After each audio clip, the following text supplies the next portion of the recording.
summer reading list. I might be going in and out from a whisper to soft spoken.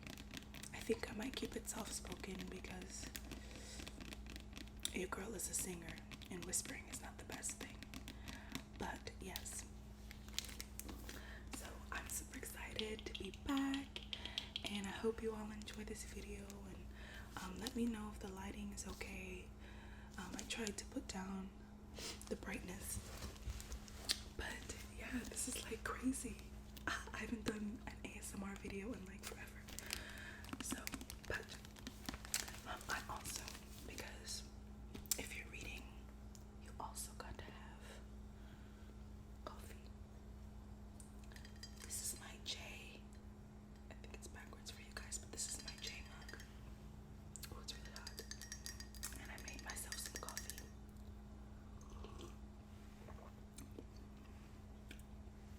Pretty good. I just started putting cinnamon in my coffee, so it tastes very cinnamony. And I put press-ons. I literally just put these press-on nails on. I just put them on for this video. So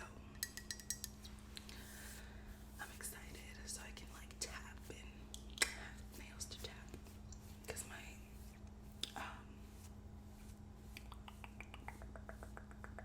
natural nails are very short. I'm a biter. But yes, this is my J mug. So I'll be sipping coffee on and off as I tell you about these books. And these are just a couple of books that I have. One of them I've read already. I just finished, and then the other ones I'm going to read this summer. And then I still have some more coming that I have on hold in my library. So let's get started. Awesome. So I'm actually going to show you the one I just finished reading.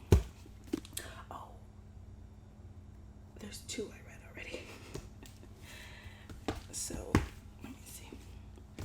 There we go. So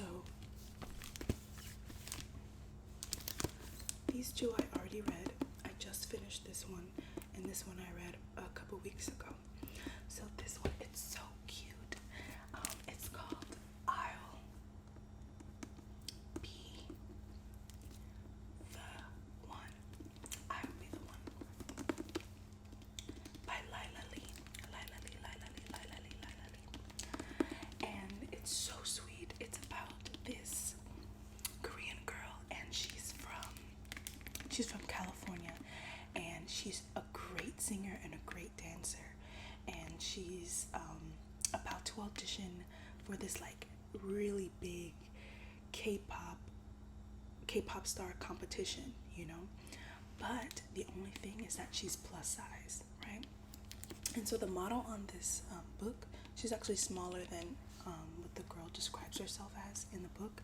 So, and if y'all don't know, Korean beauty standards are very, very like hardline strict. Like if you are not skinny and thin, they're really tough on you. And so she's determined to be like, you know what? Yeah, I'm bigger, but I have talent, and that shouldn't stop me from being able to do this. And it's really cute, and she has, you know, a very complicated relationship with her mother, because she's constantly telling her, you know, like, you should lose weight and you shouldn't do this competition. People are gonna make fun of you. What will they say? And all these things. And but she just loves herself, and she's not here to please anybody. She's just doing this for her. And so it's really cute. It's very like body positive and sweet. Yes, so we're all about self-love. And so, and when I saw this, I was like, she has my I have these boots. I have these exact boots. I'm like, okay. So yeah, it's really, really cute.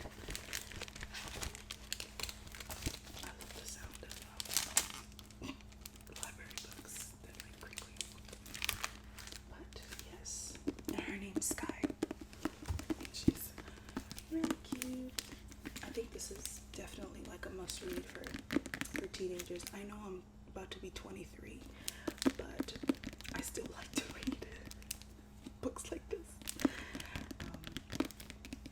But yeah, it's a really good book, and it was very summery, like bright, and so that's why I got it. So that's one of them. I'll be the one. Okay. And then the one I just finished reading. If you're a reader, you might have seen this around town, but this is called The Invisible Life of Addie LaRue.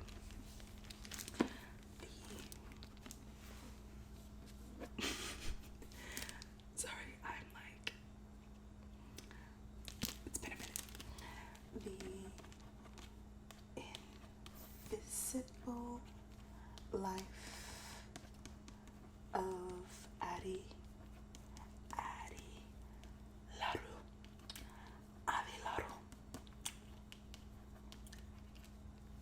I'm not gonna try to say her name, but yes, The Invisible Life of Addie LaRue.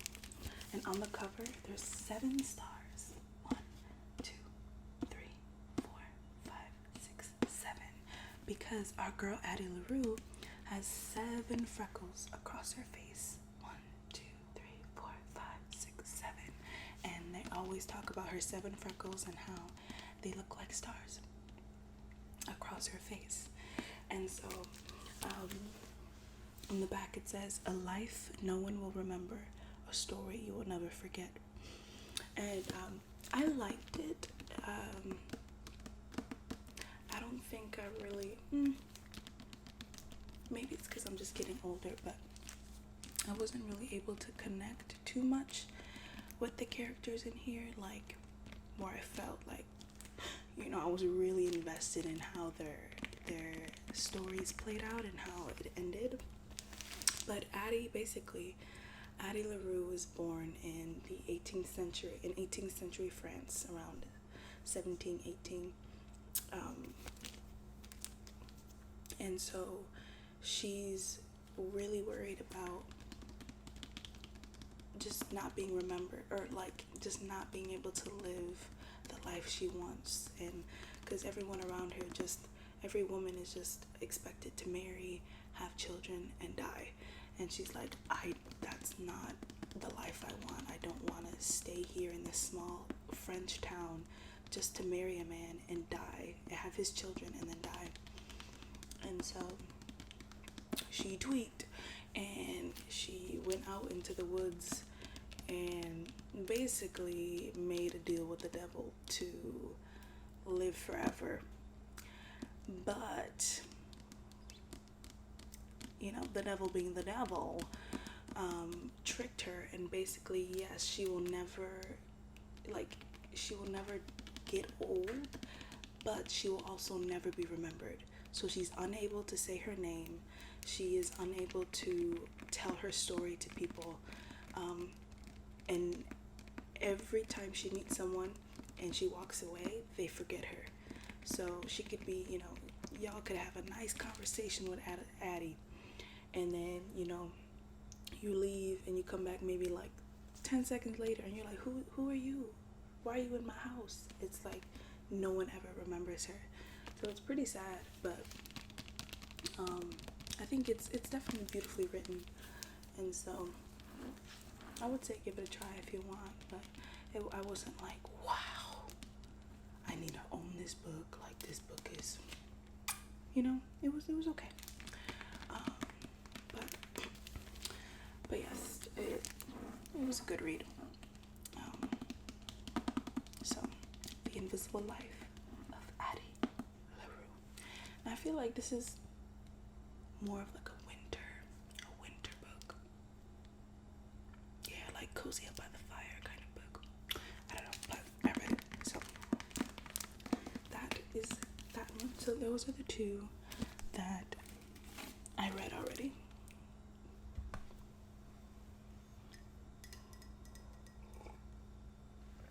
Pinkies up.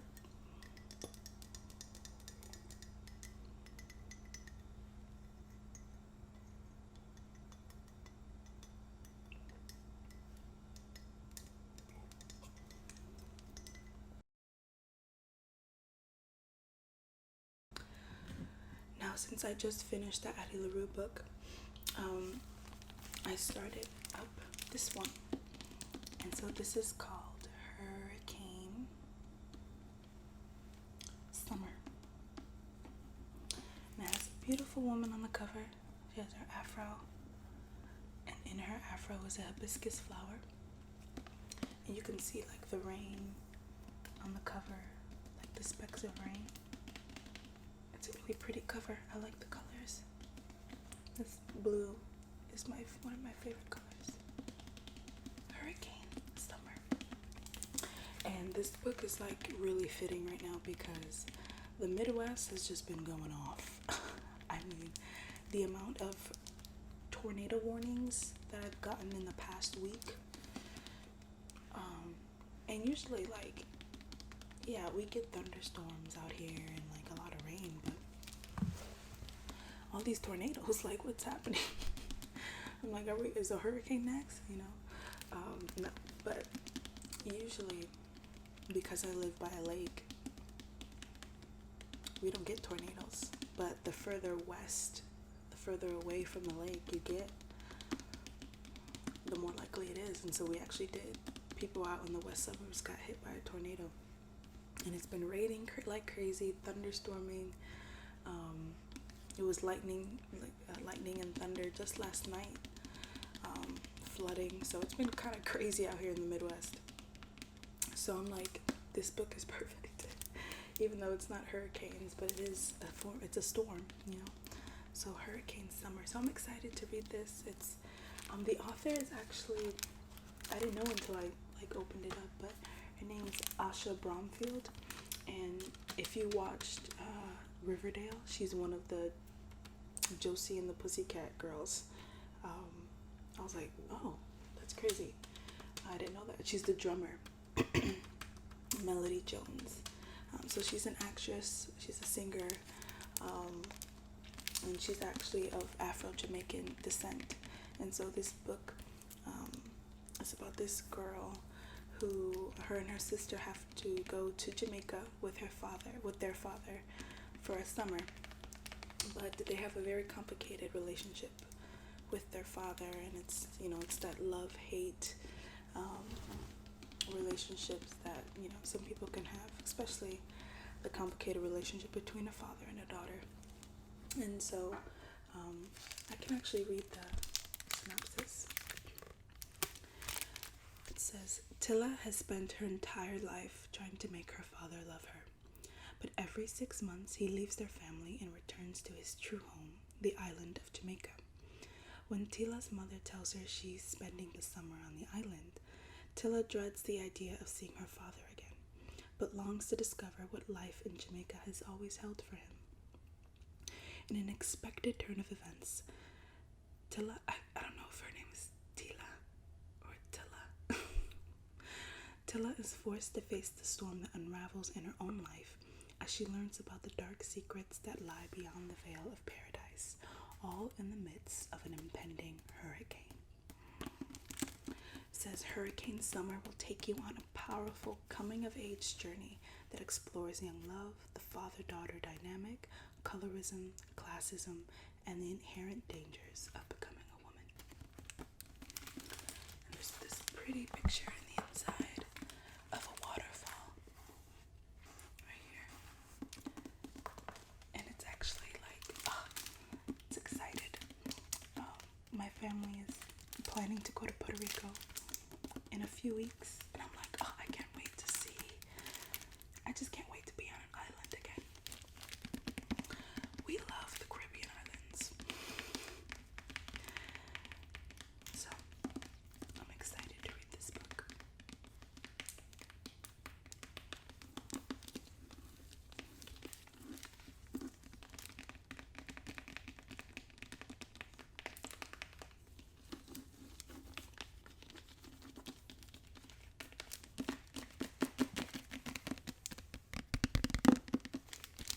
Hurricane Summer, Hurricane.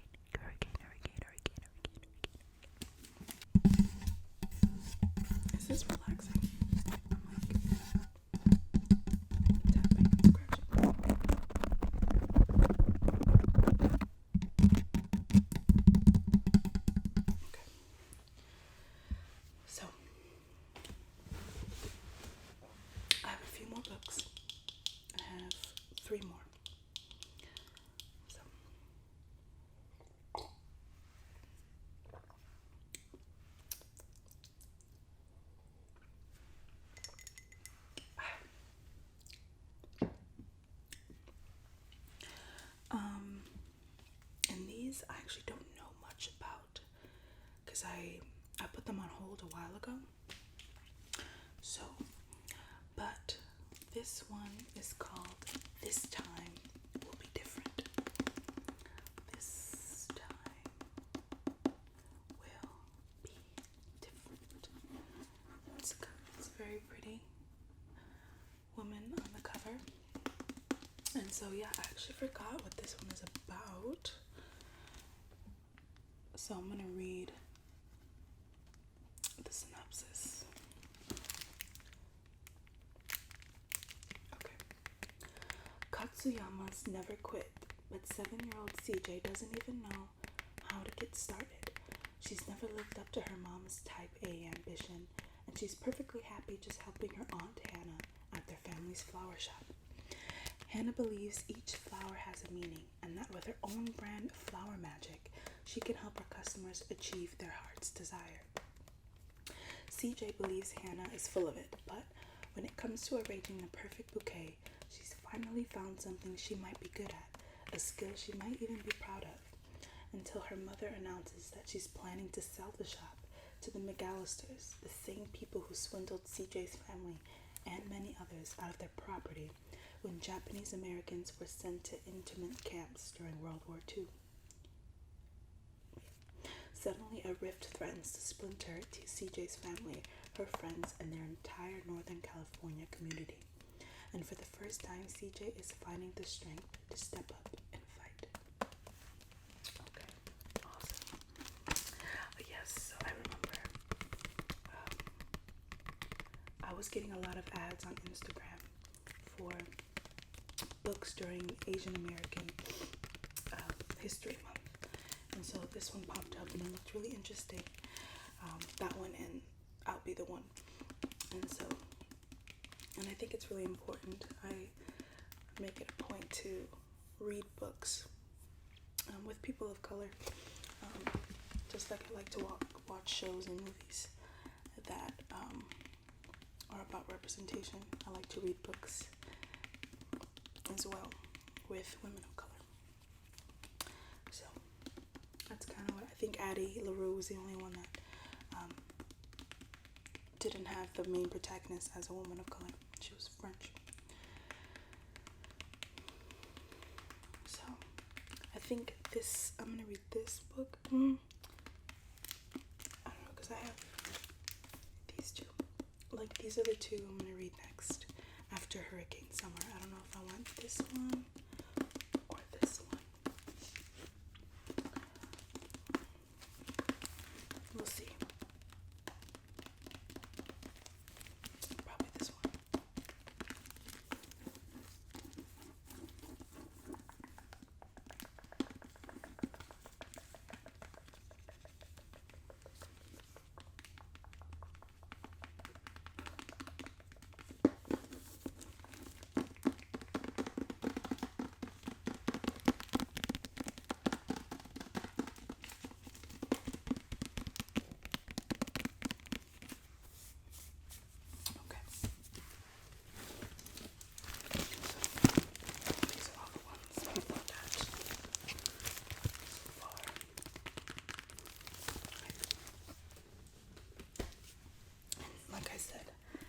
This is the next one. This one is called Slingshot. You can see on the cover is a girl. She has green nail polish and she's holding a slingshot and she's about to bust dude right in the head, I feel like. But I don't know. Slingshot.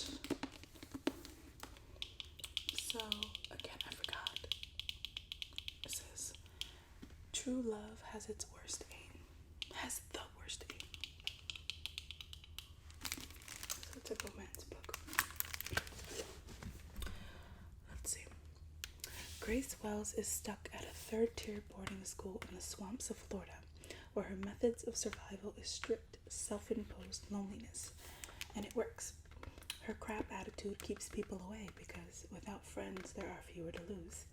But when she accidentally saves the new kid, Wade Schofield, From being beaten up, everything about her precariously balanced loner world collapses, and in order to find her footing again, she has no choice but discover a completely new way to exist. Because with Wade around, school rules are optional, weird is okay, and conversations about wormholes can lead to make-out sessions that disrupt any logical stream of thought. Nothing's perfect, but that's not the point. When they're together, everything seems uncomplicated in a way that Grace knows is not possible. Except it is. So why does Grace smash Wade's heart into a million pieces? Acidly funny and compulsively readable, this debut is a story about two people finding each other and then screwing it all up. Got it. Makes sense. So, we'll see what happens here.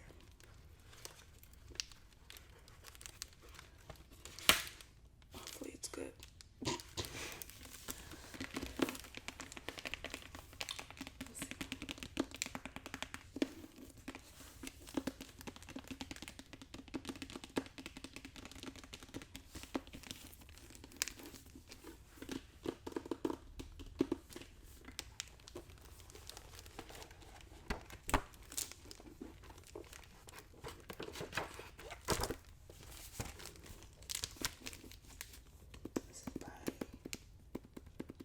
Mercedes Helmway.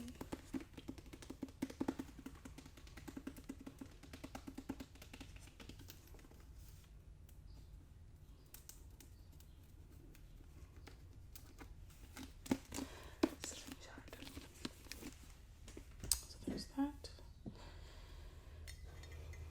I'll probably read that one after that. This time will be different book. Or maybe I should read that first. I don't know. Decisions.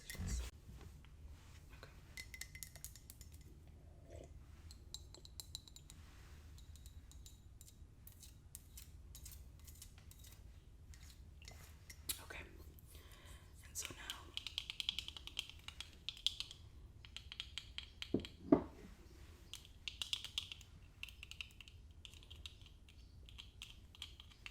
these are my blue light glasses.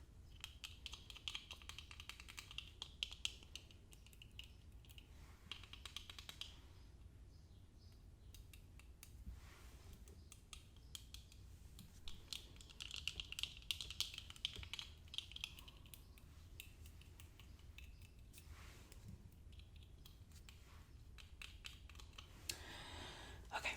The last one we have here is called The Paris Wife.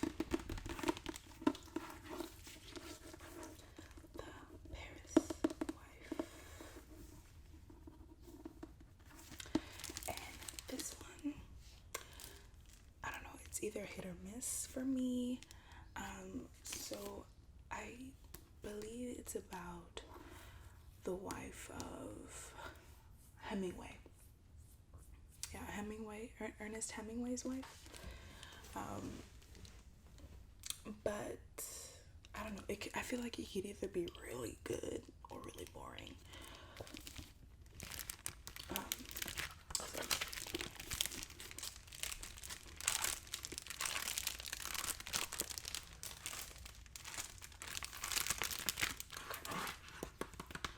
Let's read the synopsis. Chicago, 1920. Hadley Richardson is quiet. Hadley Richardson is a quiet 28-year-old who has all but given up on love and happiness until she meets Ernest Hemingway and her life changes forever. Following a whirlwind courtship and wedding, the pair set sail for Paris, where they become the golden couple in a lively and volatile group, the fabled Lost Generation, that includes Gertrude Stein, Ezra Pound, and F. Scott, and Zelda Fitzgerald. Though deeply in love, the Hemingways are ill-prepared for the hard-drinking and fast-living life of jazz-age Paris, which hardly values traditional notions of family and monogamy. Surrounded by beautiful women and competing egos, Ernest struggles to find the voice that will earn him a place in history, pouring all the richness and intensity of his life with Hadley and their circle of friends into the novel that will become The Sun Also Rises, which I have not. I don't think I've ever read anything by Ernest Hemingway, so I don't know why I have this book. Hadley, meanwhile, strives to hold on to her sense of self as the demands of life with Ernest grow costly and her roles as wife, friend, and muse become more challenging. Despite the extraordinary bond, they eventually find themselves facing the ultimate crisis of their marriage, a deception that would lead to the unraveling of everything they fought so hard for. A heartbreaking portrayal of love and torn loyalty, The Paris Wife is all the more poignant because we know that in the end, Hemingway wrote that he would rather have died than fallen in love with anyone but Hadley. Okay, interesting. That's why I'm like, this could either be really good or really boring. And maybe reading this will make me want to read a Hemingway book. Like, I literally cannot name one Hemingway book except for the one that they just told me he wrote. I don't know. But yes. So, these are the physical books that I have with me that I want to read, or that I have read for the summer. But like I said, I have a few more waiting at the library for me, or that are in transit. I have a lot. I have a big list. Anytime I see like a book that interests me, like scrolling on Instagram or something, I like screenshot it. I'm like, I'm gonna get that later. Especially since I feel like I've been looking at the screen way too much this past year. I need to feel smart, and I need to read. So that's what I've been doing. I've been reading a lot more. I read on the train, I read at work. Just read in the house in the morning, at night, before I go to bed. Wherever, man. I go to the lake and I read. It's good, it's relaxing, honestly, I just love reading. I've been reading since I was 8 years old. The book that opened me up to reading was Because of Winn-Dixie. It's still my favorite book to this day because of just how much it opened my eyes to the world of literature. As a little 8-year-old, a 3rd grader, I'm like, and I've been reading ever since. So, yes. But this was fun. My little comeback video, very chill. I hope you all enjoyed it. And so, I have a couple more videos that I want to film.